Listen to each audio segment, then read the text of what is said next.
The ballroom went silent the second Isabella Laurent stepped out of the black Rolls-Royce.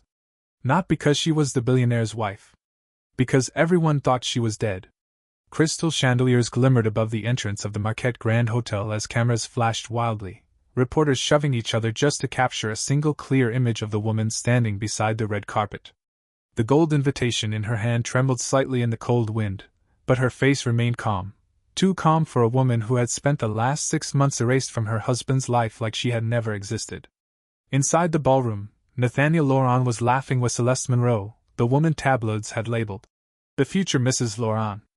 Her silver dress clung to every curve while diamond earrings sparkled beneath the lights. Investors surrounded them.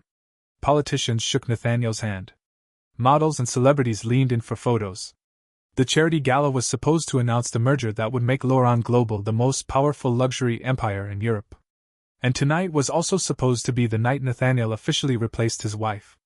Then the doors opened. Every conversation died instantly. Glasses froze midair. Even the orchestra stopped playing. Isabella stepped into the ballroom wearing a black satin gown so elegant it looked carved from midnight itself. No excessive jewelry. No dramatic makeup. Just pure grace. Pure power. Her dark hair fell over one shoulder while emerald eyes scanned the room with terrifying composure. Nathaniel's smile disappeared. Celeste's face strained of color. Impossible, someone whispered. She survived? I thought the yacht accident killed her. No, another voice muttered shakily. She looks stronger. Nathaniel slowly released Celeste's waist as Isabella walked toward them. Every heel click against the marble floor echoed like a countdown to destruction. 6 months earlier, Isabella had vanished after Nathaniel's private yacht exploded near the Amalfi Coast during a storm. Authorities searched for days before declaring her dead. Nathaniel mourned publicly for exactly 3 weeks before appearing beside Celeste at fashion events, business conferences, and private vacations across the world. People judged him quietly. But no one dared challenge him.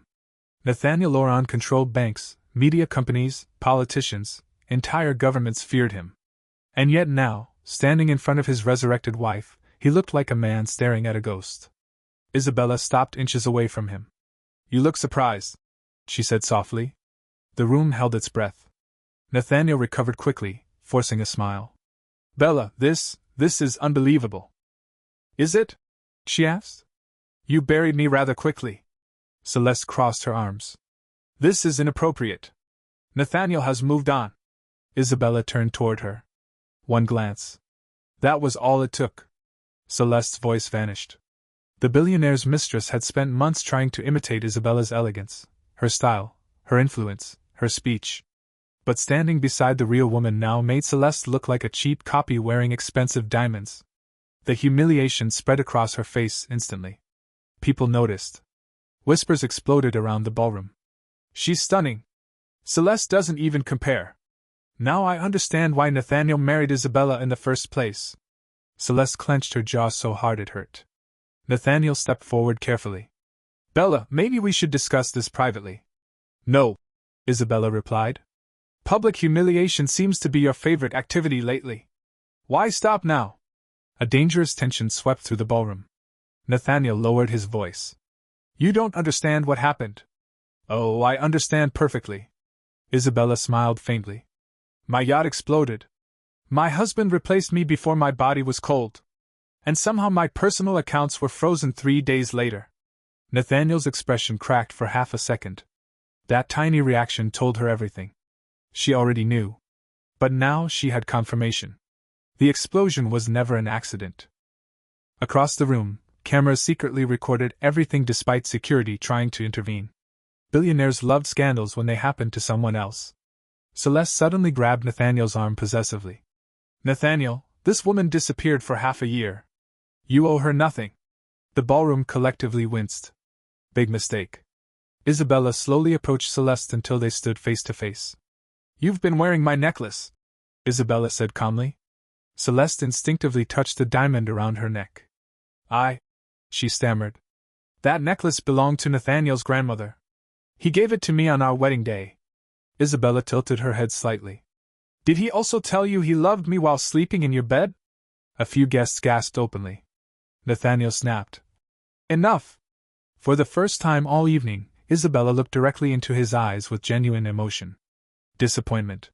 You know, she whispered. I spent days in the ocean after the explosion. Injured. Alone. I survived because fishermen found me drifting unconscious near Sicily. Her eyes hardened. And every second I fought to stay alive, I believed my husband would be searching for me. Nathaniel swallowed hard. But you weren't searching, she continued. You were celebrating. Silence crushed the room. Then suddenly, a man near the entrance shouted, The stock market! Phones lit up across the ballroom simultaneously. Confused murmurs erupted. Nathaniel pulled out his phone, and his face went white. Laurent Global stock was collapsing in real time. 7%. 12%. 18%. What the hell is happening? He hissed. Then another notification appeared. Breaking news. Anonymous documents reveal illegal offshore accounts linked to Laurent Global executives. Nathaniel's breathing stopped. Impossible. Only 3 people knew those accounts existed. Himself. His lawyer. And he slowly looked at Isabella. She smiled. Not warmly. Not lovingly. But like a queen watching an empire burn exactly as planned. You always underestimated me, Nathaniel. The ballroom exploded into chaos. Investors rushed outside making frantic calls. Reporters stormed security barriers. Politicians suddenly distanced themselves from Nathaniel as if proximity alone could destroy careers. Celeste grabbed Nathaniel desperately. Tell me this isn't true! But Nathaniel barely heard her. Because Isabella leaned closer and whispered something that shattered whatever remained of his composure. I know you ordered the explosion. His entire body froze. For a moment, pure terror flashed across his face. And everyone saw it. The mighty Nathaniel Laurent, feared by industries, worshipped by markets, looked terrified of his own wife. You're insane, he muttered weakly. Am I? Isabella reached into her purse and removed a small silver flash drive. The captain survived too. Nathaniel nearly stumbled backward. No.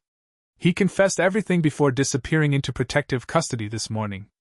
Isabella's voice remained smooth as silk. The payments. The orders. The bomb placed beneath the lower deck. Celeste slowly stepped away from Nathaniel like she suddenly realized she had been sleeping beside a monster. Nathaniel, she whispered. It's a lie, he shouted.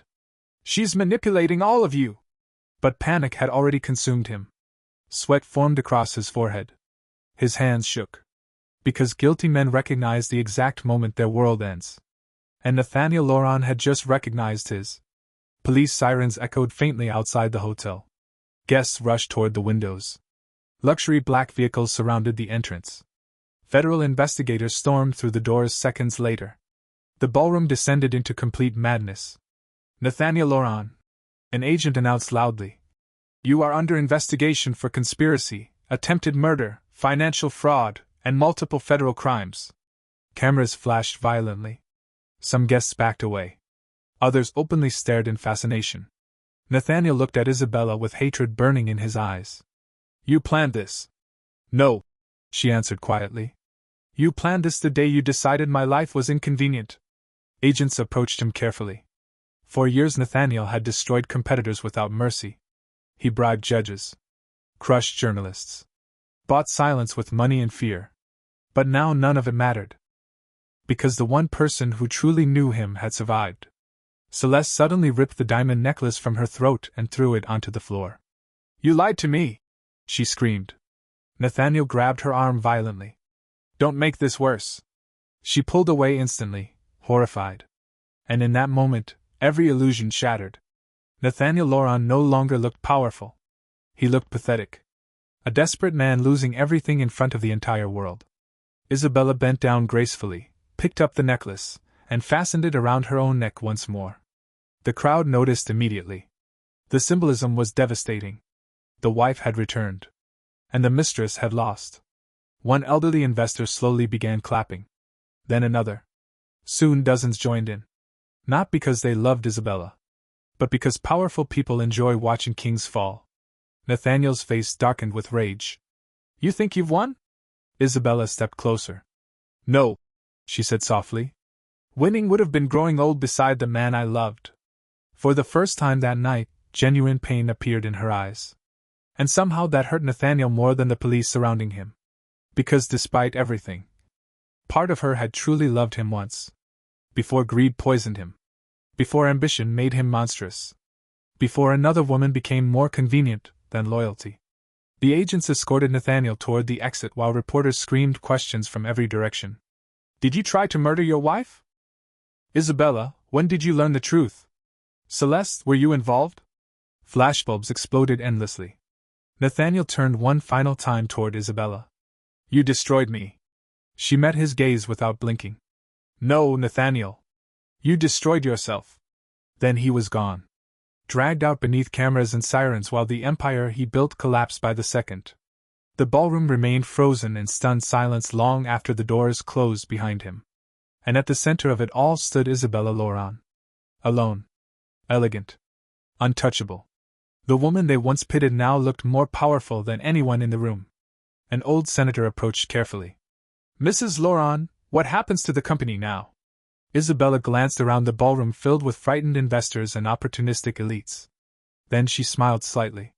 Now, she replied. Now Laurent Global finally belongs to someone intelligent enough to run it.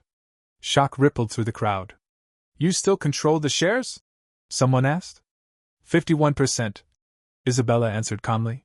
Nathaniel had spent years believing she was merely a beautiful wife attending galas and smiling for magazines. What he never realized was that Isabella quietly studied every contract, every acquisition, every weakness inside the empire. And 6 months stranded away from him gave her time to prepare the perfect revenge. Not emotional revenge. Strategic revenge. The deadliest kind. One investor cleared his throat nervously. Mrs. Laurent, are you planning changes? Yes, Isabella replied. She looked directly at Celeste. Starting with removing all unnecessary decorations. A few people failed to suppress their laughter. Celeste's face burned crimson with humiliation. She grabbed her purse and stormed toward the exit while reporters chased after her. The billionaire's glamorous mistress had just become the most mocked woman in Europe overnight. Meanwhile, Isabella walked toward the center stage where Nathaniel had planned to announce his merger. The microphone still stood there beneath golden lights. She picked it up slowly. Everyone watched. Ladies and gentlemen, she said smoothly, thank you for attending tonight's charity gala. The irony in her tone drew uneasy chuckles. Unfortunately, tonight revealed something very important. Her eyes swept across the room. People often confuse beauty with weakness, elegance with obedience, kindness with stupidity. No one moved. No one even breathed loudly. And powerful men, she continued, sometimes believe loyal women will tolerate betrayal forever. Her voice never rose. Yet every word cut through the ballroom sharper than glass. I survived death because I refused to surrender. She paused. And now I intend to rebuild everything my husband corrupted. Thunderous applause erupted. Real applause this time. Not polite society clapping. Respect. Fear. Admiration. Isabella stepped away from the microphone as executives hurried toward her, suddenly eager to switch loyalties. But she ignored them all. Because near the back of the ballroom stood an elderly waiter staring at her emotionally. The same man who had worked every Laurent event since her wedding day. Years ago, Isabella learned his daughter needed expensive surgery. Nathaniel refused to help. So Isabella secretly paid for it herself. Now tears filled the old man's eyes as he whispered, Welcome back, Mrs. Laurent. And somehow those words mattered more than the applause. More than the company. More than revenge. For the first time in months, Isabella finally felt something inside her heel. Outside, rain began pouring over the city while police convoys disappeared into the night carrying the fallen billionaire away. Inside the ballroom, the empire already belonged to someone else. Not the mistress. Not the arrogant king. But the woman they underestimated until it was too late. And as Isabella stood beneath the crystal chandeliers wearing the necklace that rightfully belonged to her, every person in that room understood one terrifying truth. Nathaniel Laurent should have feared his wife far more than he ever feared his enemies.